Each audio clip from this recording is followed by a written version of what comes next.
The moment is back again. Christmas, when everywhere will look so rough. I beg you know your level. When guests will try to look them best, even when they don't get any relative way again. As we they prepare for the coming of Lord Jesus Christ, some of them will they prepare for the coming of guys in abroad. Some guys go they claim with it they know be. I bear me again. Now make me there. Call everyone to tell them say December Rubego. Because of Christmas, yeah. Because of Christmas, yeah. I said because of Christmas, Rubego. Make we dey jolly because of Christmas is Rubego. Moment of happiness, yeah. Moment of happiness, yeah. Moment of happiness, Rubego. Make we dey jolly because of Christmas is Rubego. Everybody make we dey jolly because of Christmas. I better because of Christmas is Rubego. Wow. Chebi you go village, yeah. Chebi you go village, yeah. For me go village, yeah. Go see my papa, I go see my mama. See brothers and sisters, see my friends in the village. That is what I do. Nothing go hold me back, man. Nothing go hold me back, late. Nothing go hold me back, late. Moment of Christmas, I say moment of Christmas, I said moment of Christmas, make we dey jolly because of Christmas, now. From 1st of December to 31st of January, na Christmas for me.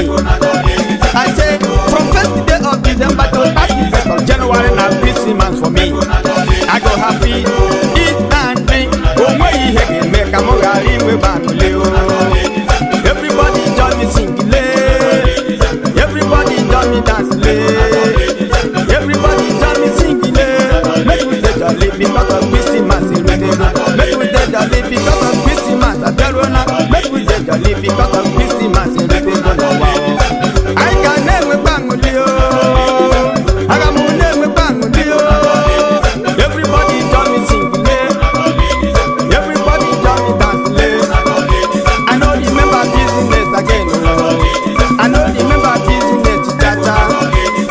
Because of Christmas, I said because of Christmas, I'm a command yourself, Ngozi hold yourself in Nula.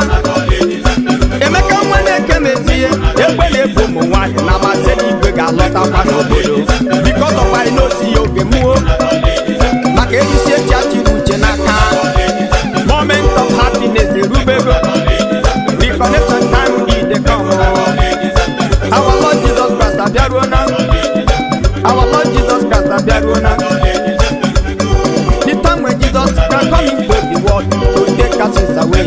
My Christmas be, my brother make you forgive anybody when you think say he made you offend.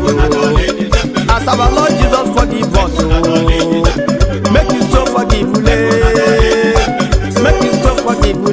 Reggae Messiah, make you so forgivable and them.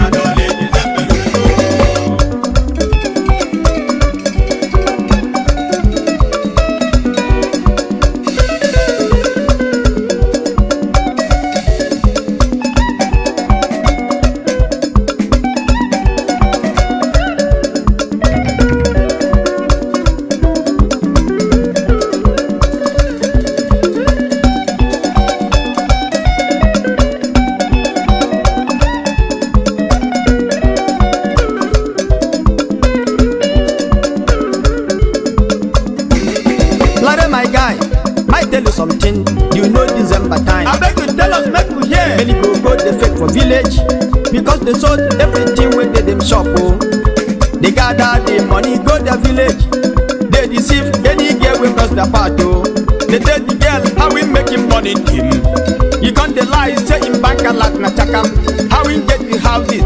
If you come my compound, everywhere na cars when you never pay rent. Oh, I win the day car. Nobody say go. Prepare your head for fake. Your eyes are fake. Your finger fake. Back and front na fake. I know I go too far. Make I no go past my boundary. After you put on makeup, you go the shine. Turn him. So the guy you say, oh, this girl fine, oh. But after all the things are gone, oh. The guy is lo. Your body no be investment, yeah. Your body no be investment, cha-cha.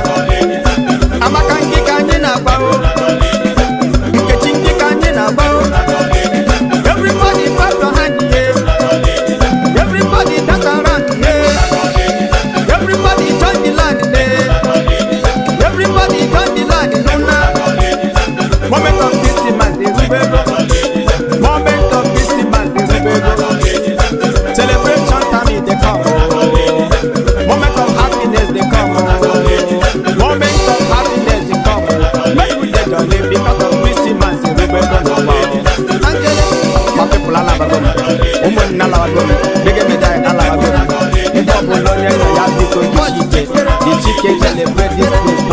where we be.